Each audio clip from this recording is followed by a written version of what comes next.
ओम नमः सिद्धेभ्यः। ओम नमः सिद्धेभ्यः। ओम नमः सिद्धेभ्यः। ओम जय जय जय। नमोस्तु नमोस्तु नमोस्तु। नमो अर्यन्ताणं नमो सिद्धाणं नमो ऐरियाणं नमो अजायाणं नमो लोये सवसाणं।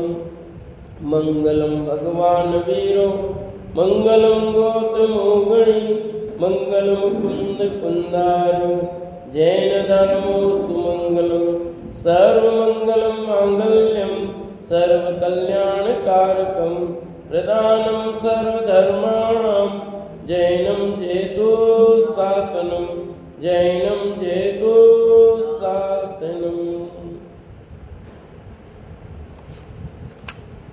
हरिहंत देव वंदे गुरु वंदे न गणनान्विरायो धम्मदया मे वंदे कम्मक कारणं शुद्धम।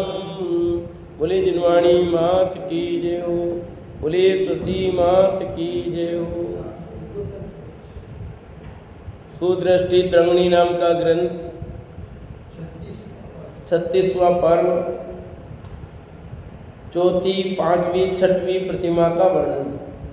3 प्रतिमाओं का वर्णन हो गया, पहली, दूसरी और तीसरी। पहली प्रतिमा का नाम क्या था? दर्शन प्रतिमा। दूसरी प्रतिमा का नाम व्रत प्रतिमा। तीसरी प्रतिमा का नाम सामायिक प्रतिमा। अब चौथी, पांचवी और छठी। चौथी प्रतिमा का नाम है प्रसोद प्रतिमा। क्या नाम है? तो 12 व्रत में भी नाम आया था, उस समय कहा था उसकी चर्चा वहां करेंगे, यहाँ करेंगे। मिल गया? समस्त पापारंभ का त्याग कर शरीर भोगों की इच्छा का निवारण कर उदासीन भाव धारण कर धर्म ज्ञान का अभिलाषी होकर भोजन पान का त्याग करना प्रसुद्ध उपवास है। प्रसुद्ध उपवास करने वाला 1 माह में 2 अष्टमी, 2 चतुर्दशी, ये 4 उपवास करता है। त्रयोदशी के दिन प्रातः उठकर शुचि भूर्त हो भगवान की पूजन करता है। तत्पश्चात शास्त्र श्रवण व पठन करता है। किसकी बात चल रही है?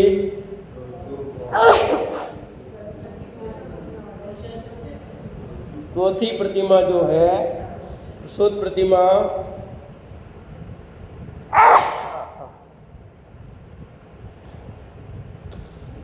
उसका बात यहाँ चल रही है। इस क्या करे? सबसे पहली बात तो लिखी पापारंभ छोड़कर।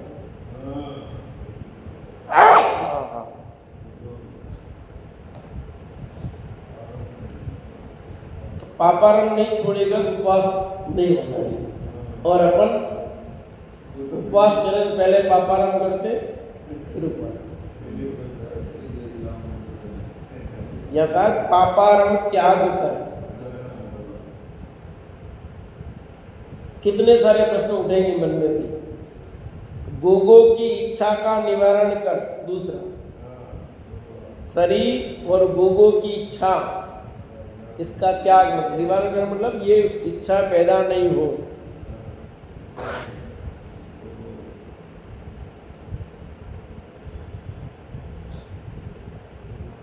उदासीन भाव धारण कर, तीसरा समता भाव।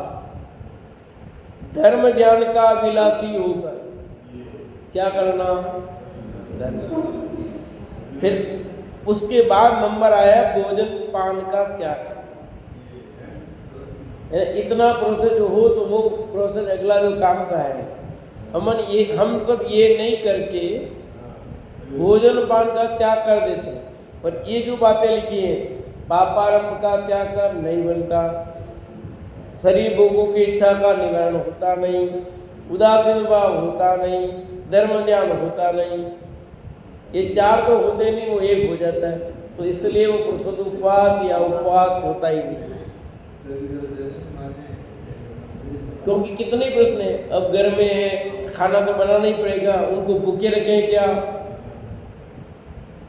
पहला ही प्रश्न, बहनों का पहला प्रश्न ही आता है।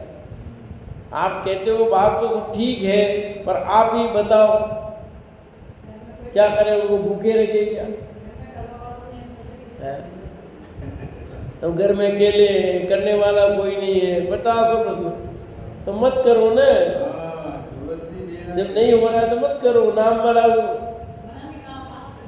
ऊंची दुकान फीके पकवान क्यों? एक आसन करो, जो जितना बने उतना करो, नाम मत कराओ। फिर ऐसे करो कि हमारे तो भाई इतनी व्यवस्था है, हम उपवास नहीं कर रहे, हम तो अन्य जन का त्याग किया, आज के दिन हमने अन्य जन का त्याग किया, बस उपवास नहीं किया।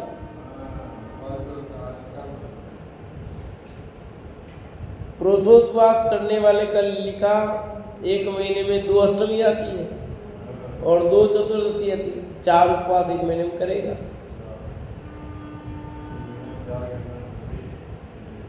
त्रयोदशी के दिन प्रातः उठकर शुचिभूत हो भगवान की पूजन करता है। 13 के दिन उपवास 14 को है, तो 13 से शुरू हो रहा है काम। तत्पश्चात शास्त्र श्रवण कर पठन करता है। फिर क्या करेगा? शास्त्र सुने, पढ़े, दोपहर पर्यंत यानी 6 घंटा। दोपहर लिखा है, दोपहर नहीं, दोपहर यानी एक पहर कितने घंटे की बताई थी मैंने? 3 घंटे की। तो दोपहर मतलब कितने हुए? 6 घंटे हो गए। अब यहाँ लिखा दोपहर, हम अर्थ कर देंगे दोपहर। दोपहर नहीं है, तो दोपहर तुम दोपहर कर रहे हो, दोपहर की जगह तुमने दोपहर कर दी, दोपहर मार दी तुमने।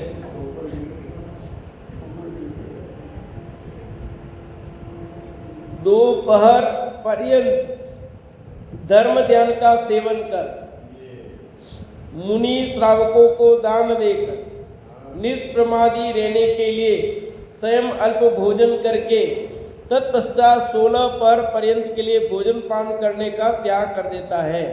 ये क्लियर भी कर दिया, 3 घंटे का एक पहर होता है। देखो तो मेरी बात प्रमाणिक होगी नहीं, यहाँ मिल गया लिखा हुआ भी। और मैंने आपको पहले भी बताया था 3 पहर का 1 घंटा, 3 घंटे का एक पहर होता है और 8 पहर का एक दिन। तो 6 घंटे तक तो अपना सब काम ये करे, उसके बाद आहार पानी ले 13 के दिन, और आहार पानी लेने के बाद 16 पहर, 16 पहर मतलब 48 घंटे, 48 यानी 13 को एकासन, 14 का उपवास, और फिर पूनम या अमावस जो भी हो उस दिन भी एकासन। यानी आज दिन में 12 बजे पहले भोजन किया है तो अगले दिन नहीं, उसके अगले दिन 12 बजे बाद भोजन ग्रहण करेगा। यानी कुल 48 घंटे का गैप चाहिए। आज 1 बजे किया है, फिर इधर से इधर जाकर के उधर 1 बजनी चाहिए, उसके बाद ग्रहण करेगा। भोजन पान करने का त्याग कर देता है। त्रयोदशी के दिन संबंधी 2 पहर, त्रयोदशी की रात्रि के 4 पहर, चतुर्दशी के दिन रात्रि के 8 पहर और पूर्णिमा के 2 पहर। इस प्रकार 16 पहर जागरण कर, 16 पहर जागरण कर। क्या लिखा? और अपन क्या करते हैं? यहाँ लिखा है इतने घंटे जागरण करो, लिखा 48 घंटे है, पर हो रहा बहुत ज्यादा। क्यों? 48 घंटे तो वो हुए बीच के, इसके पहले भी तुम पूजन स्वाध्याय कर रहा था, फिर उसके बाद फिर भोजन करेगा तो देखना तो पड़ेगा ही, सो तो नहीं जाएगा ना। तो इधर के 6 घंटे, अगले के 6 घंटे और ले लो, तो कितने घंटे हो गए? 48 और 12 60 घंटे तो जगने के हो जाएंगे। पूजन, ध्यान, स्वाध्याय, चर्चा, शुभ अनुप्रेक्षा का चिंतन इत्यादि धर्म ध्यान से पूर्ण करता है। तो इतने घंटे तक करे क्या? जागरण करके करे क्या? तो क्या करे? पूजन करे, ध्यान करे, स्वाध्याय करे, चर्चा करे, शुभ अनुप्रेक्षा का चिंतन करे, ये सब काम करे। क्योंकि एक में तो पूरा मन लगेगा ही नहीं। आप लगातार इतने घंटे तक स्वाध्याय नहीं कर सकते, लगातार इतने घंटे पूजन नहीं कर सकते, इतने घंटे चिंतन नहीं कर सकते, इतने घंटे चर्चा नहीं कर सकते किससे आप। और आप कर लो, सामने वाले पास भी तो टाइम चाहिए है। आप तो खाली ऊपर, सामने वाला भी तो होना चाहिए। ये सब अलग अलग, ताकि उपयोग बदल भी जाए और इससे भी हो जाए, काम भी हो जाए।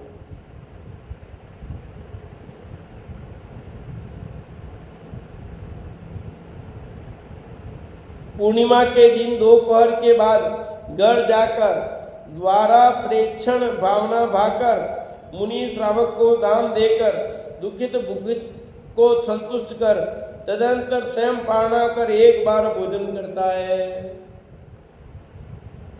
यहाँ तो लिखा, पहले जो भी है उनको भोजन करावे दूसरों को, तो दूसरों को कराएगा जा करके, बनाएगा करेगा तो, या घर में दूसरे तो बनाया हुआ होगा, तो जा करके मुनि श्रावक को दान देकर जो उपलब्ध हो उनको, दुखित भुखित को भी संतुष्ट करे, फिर पारणा करे। नहीं तो पहले भूख लगी है, खुद ही पारणा कर ले पहले। और होता यही है, कब दिन उगे और कब जाए। फटाफट उगेगा, फटाफट जल्दी नहा धो करके मंदिर जाते हैं, मंदिर से आकर के शिकंजी का पानी, नींबू पानी ले लो पहले, है कि नहीं। अंदर में ही विकल्प ही रहता, नींबू पहले से ला के रख देते, नहीं हो फिर तो सुबह चाहिए, एकदम खाली पेटे है। फिर सिगारी का हलवा हो गया कल्याण। नींबू पानी तो ठीक है, सिगारी का हलवा इतना भारी खाना ही नहीं, नुकसान करेगा। उपवास करने के क्या नियम है, कैसे किया जाता है, लोग फॉलो नहीं करते, इसलिए बीमार होते हैं। इतना सब क्यों लिखा है? 8 दिन के उपवास करो या 10 दिन के करो, कैसे करने, उपवास कैसे करने, फिर उसके बाद कैसे लेना आहार, सबके नियम है। उस व्यवस्थित उस तरीके से करोगे तो न तो शरीर में नुकसान होगा, न धर्म ध्यान में व्यवधान होगा, न दूसरे लोगों को व्यवधान होगा। इस प्रकार प्रमाद रहित हो आयु पर्यंत प्रतिमा के 4 उपवास करता है, प्रमाद रहित हो करके। और जिसकी ये चौथी प्रतिमा है उसको ये करना ही है। तो 7वीं प्रतिमाधारी है, वो ये करेगा कि नहीं करेगा? क्यों? तो 7वीं प्रतिमा ब्रह्मचर्य वो पालन करेगा, चौथी का क्यों करेगा? जो 7वीं में है वो चौथी के नियम का पालन करेगा ही करेगा, 5वें का भी करेगा, 6ठे का भी नहीं। तब तो उसके कि मेरे 7वीं प्रतिमा खाली ब्रह्मचर्य से लेना है, बाकी मेरे क्या लेना देना है। अब आप समझ सकते हो उनकी प्रतिमा है कि नहीं है। जो लोग कहते हैं और वे उनका पालन नहीं करते, फॉलो नहीं करते, फिर 7वीं प्रतिमाधारी मानते हैं ना। ऐसे सामान्य ब्रह्मचर्य लिए कोई दोष नहीं है, पर जो अपने को प्रतिमाधारी कहते हैं, 7वीं प्रतिमाधारी हूँ, तब दिक्कत है। बाकी आप सामान्य ब्रह्मचर्य लिया है तो कोई दिक्कत नहीं, वो तो आप भी ले सकते हो। ब्रह्मचार्य में तो आप भी ले सकते हो, क्या दिक्कत है? ब्रह्मचार्य में मतलब पर स्त्री का त्याग है, स्वस्त्री का भी त्याग नहीं है, वो भी ब्रह्मचर्य है। और अपने को ब्रह्मचर्य क्या लगता है? जिसने शादी नहीं की वो ब्रह्मचारी। ये किसने ऐसी परिभाषाएं बना दी? बस सब सही नहीं है। शादी वाला भी ब्रह्मचारी हो सकता है। और बिना शादी वाला भी कर्मचारी हो सकता है। आया समझे कि नहीं? पर अब तो जो भी नहीं था उसको सबके लगा देते आगे बाल ब्रह्मचारी। कहेगा बाल ब्रह्मचारी है, कर्मचारी हो तो। इसलिए सब बातें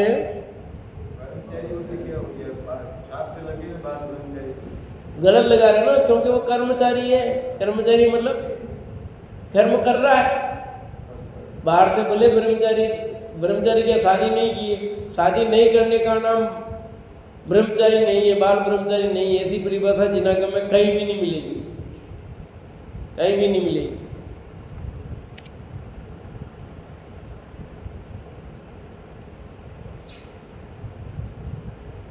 इस प्रकार प्रमाद रहित हो आयु पर्यंत प्रतिमा के 4 उपवास करता है। कितने? नीचे की प्रतिमाओं में कही गई समस्त क्रियाएं ऊपर की प्रतिमाओं में गर्भित जानना। ये लो क्लियर आ गई बात यहाँ कि नीचे की प्रतिमाओं की समस्त क्रियाएं ऊपर की प्रतिमाओं में गर्भित जानना, यानी वो करेगा। ठप्पा लग गया। पहले दूसरी प्रतिमा में कहा गया प्रसोद शिक्षा मात्र साधन रूप था। यहाँ चौथी प्रतिमा में प्रसोद का स्वामित्व भाव है। यहाँ अब यहाँ अतिचार नहीं लगेंगे, यहाँ अनाचार नहीं होंगे, यहाँ दोष नहीं लगेंगे। यहाँ व्रत का धारण आयु पर्यंत अतिचार रहित होता है और ऐसा पालन आयु पर्यंत और अतिचार रहित होता है। प्रतिमा आगे बढ़ गई तो जो मुनिराज बन गया तब आयु पर्यंत करेगा कि नहीं करेगा? ये तो प्रतिमा नहीं, अब तो मुनिराज हो गया तो मुनिराज के नियमों का पालन करेगा, इसका नहीं करेगा। श्रावक में रहेगा तो आयु पर्यंत इसका पालन करेगा वो।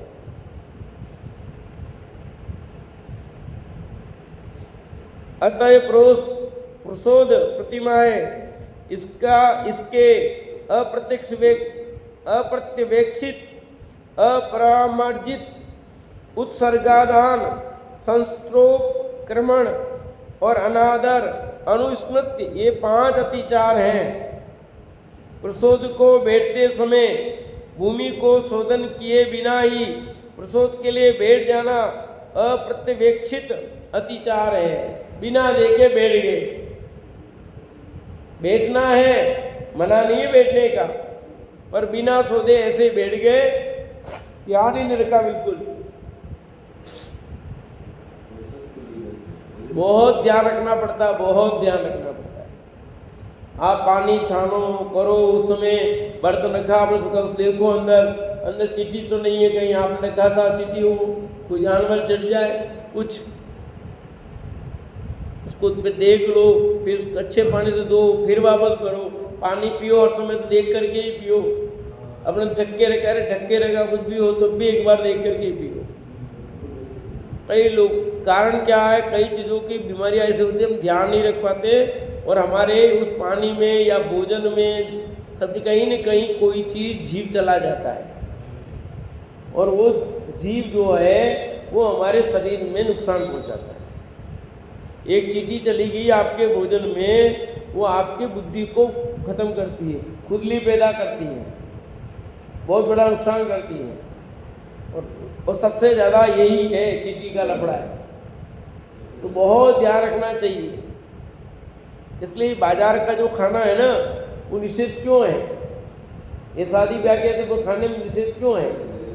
वो इतना थोड़ी ध्यान रखते सब चीज़ें हैं, वो इतना नहीं देखते, कोई टाइम का उनके पास देखने का।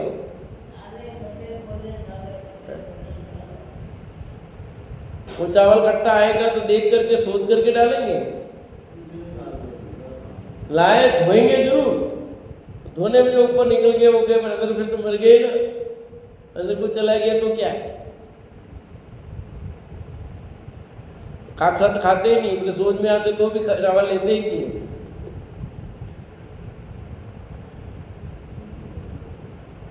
शोध में तो और वो अच्छी तरह देख करके सारे करते हैं तब भी नहीं खाते।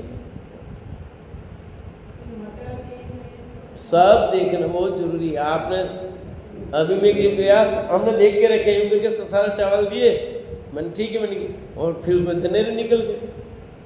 विश्वास पे रहा, आपने कहा साफ किए, ठीक है देखा, और मैंने ये देखा और मैंने डाल दिया पानी साफ, फिर देखो धनेरे आ गए। मैंने कहा मैं आपके विश्वास पे काम कर दिया और मेरा तो ये इसलिए वापस देख, तब तक नहीं, देख के ही करना भाई, एक बार और देख लो अपने हाथ से, दूसरे के भरोसे नहीं रहना।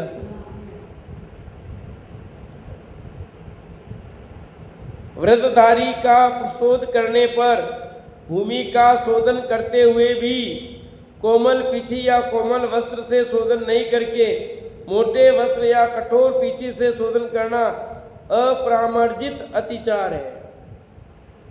यानी जब शोधन करते हैं हल्की चीज चाहिए एकदम। ये पीछी क्यों रखी हल्की सी, इससे मिट्टी नहीं, एक तो ये मिट्टी ग्रहण नहीं करता है, दूसरा इतना कोमल है कि इससे जीव नहीं मरता है। जैसे यहाँ पड़ता है ना कभी हल्के से यूँ करते तो इसमें जीव भी नहीं मरता है और हल्का रहता है। फूल झाड़ुए को हल्का है, बाकी दूसरे झाड़ुए वो भारी होते हैं, होते कि नहीं होते, इसलिए बहुत सावधानी रखनी। तीसरा, बिना देखी सोधी भूमि में मलमूत्र का क्षेपण करना उत्सर्गादान अतिचार है। मल क्षेपण करो या मूत्र क्षेपण करो, जिस भूमि को उसको देख करके करना। बहुत मुश्किल काम है, आजकल तो सब टॉयलेट बाथरूम बन गए हैं, पर वहाँ भी कोई कम जीव होते हैं, जहाँ जाओ मकोड़ों का ढेर लगा होता है, होता कि नहीं होता है। चाहे बस स्टैंड जाओ या किसी भी कार्यालय में बने हो, सब टॉयलेटों में इतने मकोड़े होते हैं। क्यों? डायबिटीज वाले होते हैं कहीं के लोग, उनकी वहाँ पर मकोड़ों का ढेर, अब करना कितना मुश्किल। और ऐसे करते हो दूसरे चीज सोच करके देख करके करने की बात है। बिना देखे सोधे स्थान पर आसन, बिस्तर, चटाई आदि बिछाना, फैलाना संस्त्रोपक्रमण अतिचार है। कि बिना देखे बिना सोधे आसन, बिस्तर, चटाई नहीं बिछाना, देख करके फिर बिछाना। पांचवा, उत्साह के बिना धर्म भावना से रहित हो, प्रमाद सहित परमार्थ से शून्य हो, लौकिक यश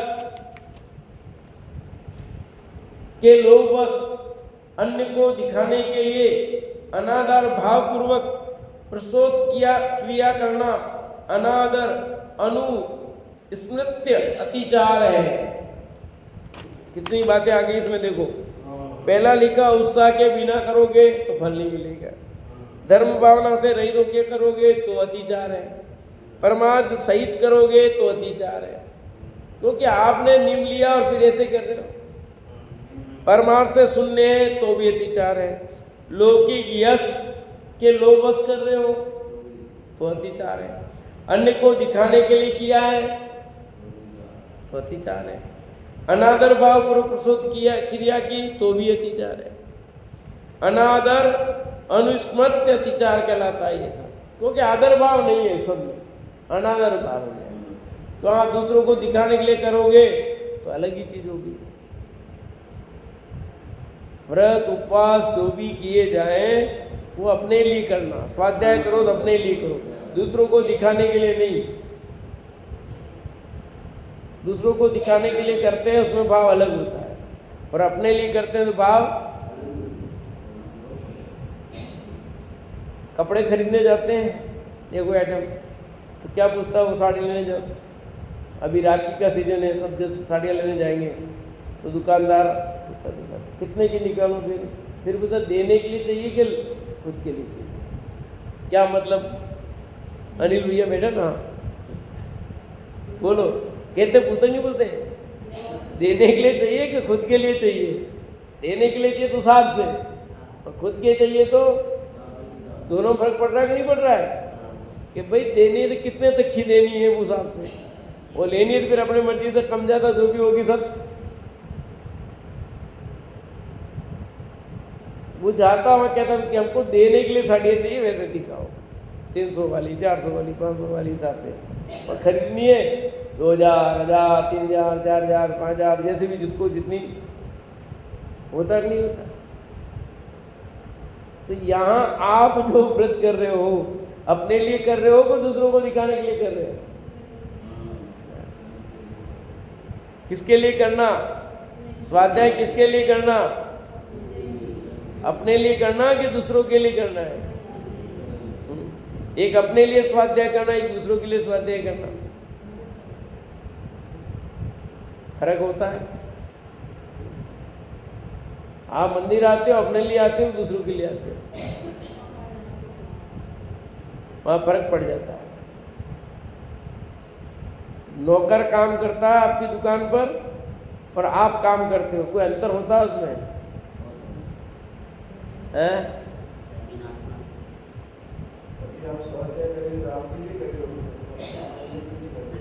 नहीं, मैं मेरे लिए करता हूँ, तो मैं मेरे लिए ही कर रहा हूँ। उसमें लाभ दूसरों को हो जाए ये पर कर रहा मेरे लिए। मैं यदि मेरे लिए नहीं करता तो वो उत्साह नहीं आता, फिर वो चीज़ नहीं होती, फिर तो अपने हिसाब से ही करते। स्वाध्याय अपने लिए करना होना चाहिए, तो उसमें फिर अलग भाव होता है। हाँ,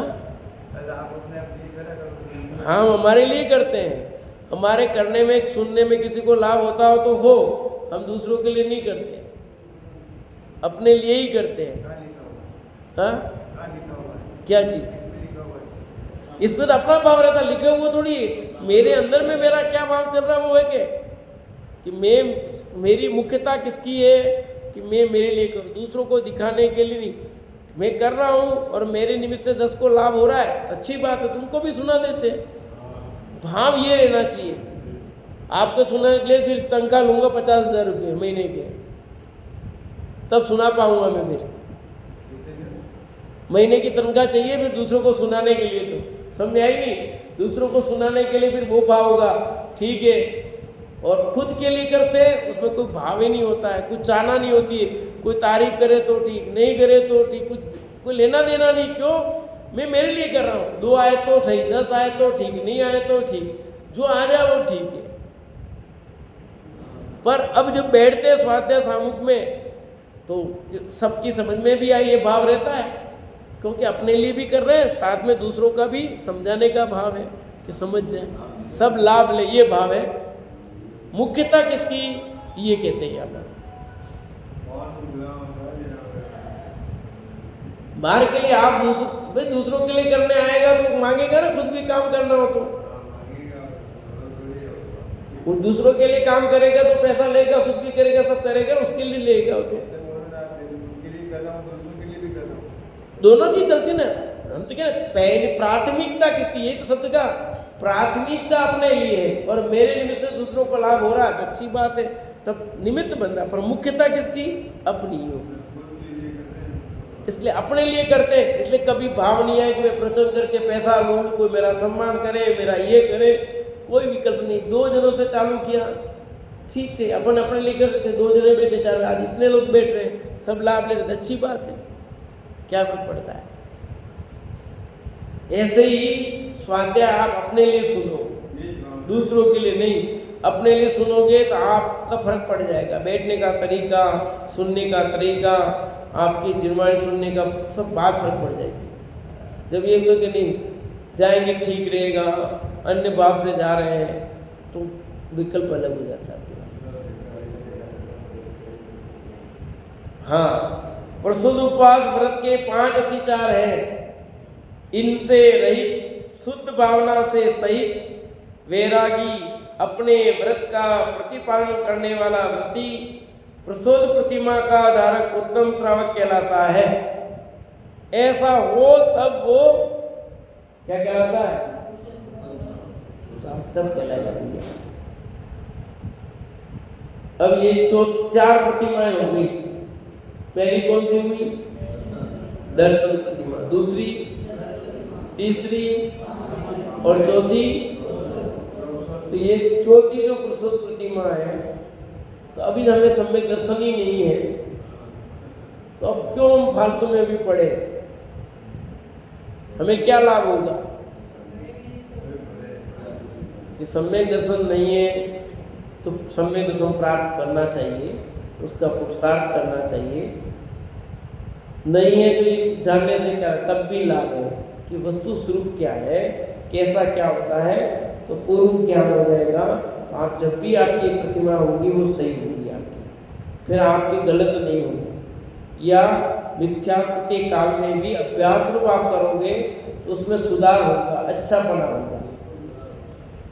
मिथ्यात्व के काल में भी इनके अभ्यास रूप हम कोई कार्य करेंगे तो उसमें भी लगेगा कि देखो कितना कितना कर रहे हैं, गड़बड़ कर रहे हैं, सही कर रहे हैं। सम्यक्त के बिना तो ये प्रतिमाएं होती नहीं हुई, तो नाम तभी पाएगा। सम्यक दर्शन नहीं है तो आपका 5वां गुण स्थान कहाँ से हो जाएगा, और 5वां गुण स्थान ही नहीं तो प्रतिमाएं कहाँ से हो जाएगी।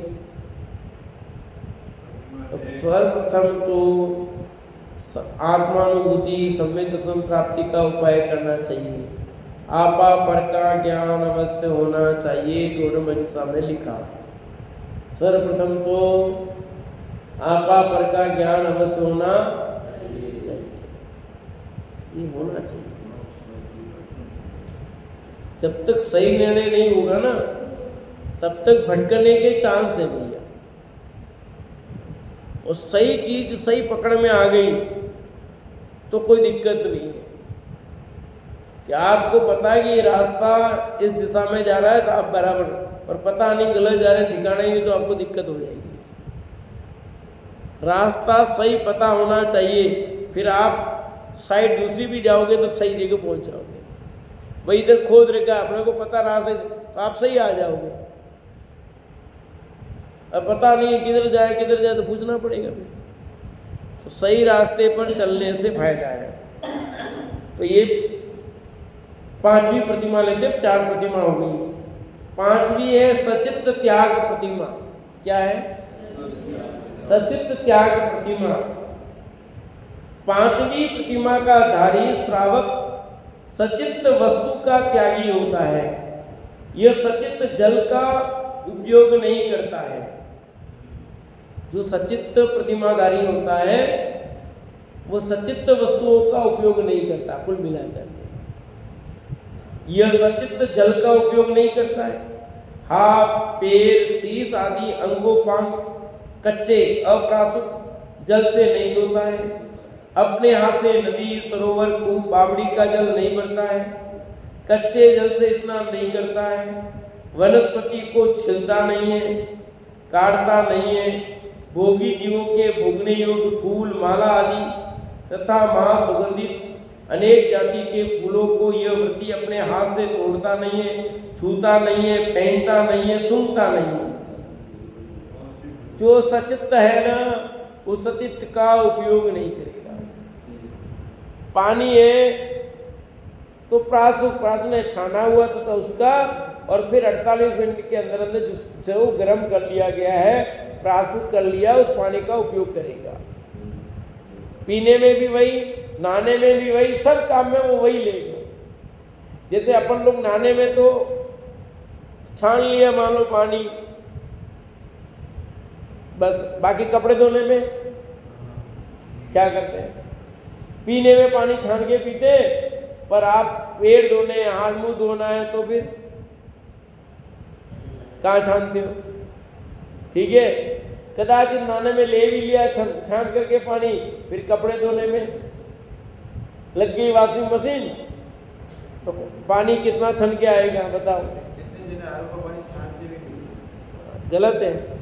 और फिर आपके लग गया हीटर घर में अपने, अब कौन सा पानी छनेगा? भले गर्म हो गया तो खत्म ही हो गया जी। तो अब वो प्रासूत तो हुआ, पर प्रासूत किस काम का? वो तो सीधा गया ना छना ही पानी। अब वो गर्म है, वो जीव रही थे भले पानी, पर वो मर गए ना पहले, छाना ही नहीं। वो सब अपने को दोष लगता है।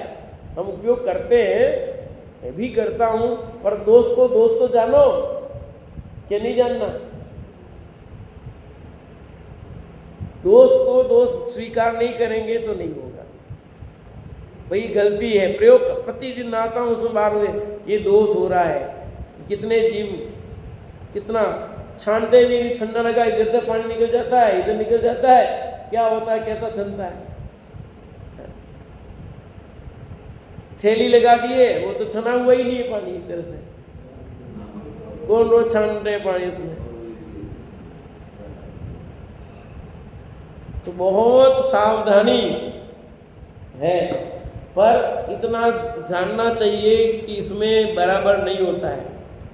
पानी जीवाणी करते हैं तो उसमें बहुत विकल्प आता है बार बार कि पानी छाना फटे, फिर छने पानी से डाला पर उगे, पर वो पूरा जीवाणी कहाँ हो पाती? जीवाणी मतलब वो जो गन्ने के अंदर अब निचोड़ते भी है तो गीलापन तो रही है ना, कहाँ पूरे जीव निकल जाएंगे? बहुत मुश्किल है, पर जितना बन सके उतना तो करे ना। तो यहाँ पर जो ये प्रतिमाधारी है उसका तो पूरा सही होगा, अपने जैसे काम चलाऊ नहीं, ठीक है? अपने तभी काम चलाऊ है, सही नहीं है, सबकी बात कर रहा हूं मैं। इसलिए जो लिखा ना सचित्त वस्तु का त्यागी, उसमें सचित्त जल का उपयोग नहीं करता। फिर हाथ पैर शीश आदि अंगों पांव कच्चे यानी अप्रासुक जल से नहीं धोते, यानी तत्काल छना हुआ पानी हो तो, या फिर गर्म किया हुआ पानी। अपने हाथ से नदी सरोवर को बावड़ी का जल नहीं पड़ता क्योंकि पूरा अनछना ही है। कच्चे जल से स्नान नहीं करता वो, यानी हल्का पानी गुनगुना उससे करेगा। जो प्रासुक किया हुआ जल है, वनस्पति को छिलता भी नहीं क्योंकि अभी सचित्त है, पीस होने के बाद अचित्त होती है, काटता नहीं है वो। भोगी जीवों को भोगने युक्त फूल माला आदि तथा मां सुगंधित अनेक जाति के फूलों को ये वृत्ति अपने हाथ से तोड़ता नहीं है। कई फूल माला का प्रयोग करते हैं ना, वैसे नहीं करे तो अति उत्तम है। मैं मेरे 15 अगस्त 26 जनवरी पर फूल माला का प्रयोग नहीं करता।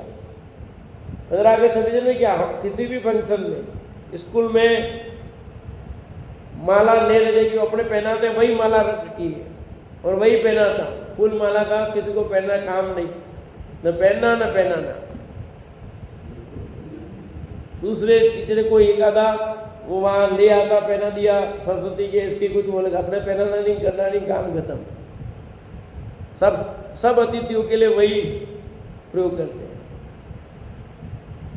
तो ये लिखा फूल माला आदि तथा मांस उन अनेक जाति के फूलों को ये वृत्ति अपने हाथ से तोड़ता नहीं, छूता भी नहीं, इसको पहनता भी नहीं और सुनता भी नहीं। भोगी जीवों के भोगने योग्य अनेक जाति के सचित्त मेवा, दाख, अनार, केला, आमफल, जामुन, नारंगी, जंबीरी, नींबू, सेब, सीताफल, बेर, बी, कमरख, खिरनी, खजूर, आड़ू, मोलासिरी, तेंदू, पीलू, अखरोट, अंगूर इत्यादि सचित्त वस्तुओं को ये सचित्त त्यागी खाता नहीं, छूता नहीं, तोड़ता नहीं, फोड़ता नहीं। समझ आएगी नहीं? इन सब फलों को नहीं करता। जब ये नहीं कर सकते तो आगे वाले कैसे करेंगे? जब 5वीं प्रतिमा में ही त्याग हो रहा है तो 6ठी 7वीं वालों के और आगे का त्याग हो ही गया। ककड़ी, तरबूजा, खरबूजा आदि नहीं खाता है। अनेक व्यंजन, अयोग्य वस्तुएं, तरकारी जाति, पत्ता, फल, फूल, बोड़ी, जड़ जाति, कंद जाति, बक्कल जाति, कपोल जाति, औषध जाति, चमत्कारी गुणयुक्त, प्रत्यक्ष रोग नष्ट करने वाली हरी वनस्पति इत्यादि विषयी जीवों के भोग योग्य वस्तु को सचित त्यागी धर्मात्मा श्रावक नहीं खाता है। समझ आ रहा है? भोगियों को वल्लभ प्रिय अनेक अच्छी वस्तुएं जिन्हें भोगने के लिए भोगी उनका मिलाप करने के लिए मन वचन तन धन लगाकर अपने कष्ट पाकर भी उन्हें भोगता है। बड़े बड़े सुबट पुरुष भी जिन्हें भोगने से सुख मानते हैं, उन सचित्त वस्तुओं को तन भोगों के प्रति उदासीन, आत्मिक सुख का भोगी, सचित्त का त्यागी धर्मात्मा श्रावक नहीं खाता है। सब आ गया ना, बक्स ये है तो बक्स, पर सचित्त त्यागी है ना, इसलिए नहीं खाता। सब लिख दिया ना, नाम भले 10 लिखे, 1000 सब्जियां 1000 सब्जियों नहीं खाता वो। उन सचित वस्तुओं को तन भोगों के प्रति उदासीन आत्मिक सुख का भोगी सचित का त्यागी धर्मात्मा श्रावक नहीं करता है। इस सचित त्यागी को जगत के भोग इंद्रियजनित सुख प्रिय नहीं लगते हैं। असली क्या बात आई? ये सचित त्यागी जो है उसको ये इंद्रिय जनित जो सुख है वो अच्छे नहीं लगते। विरक्ति का भाव रहता है। ये पंचम प्रतिमाधारी सचित त्यागी श्रावक घर में यति के समान भाव धारण कर विरक्त भावना सहित काल क्षेपण करता है तो गृहस्थी पर यति है वो, एक तरह गृहस्थ में रह करके भी यति है। इस प्रकार ये 5वीं प्रतिमा हुई। अब 6वीं रात्रि भुक्ति त्याग प्रतिमा आगे लेंगे कल।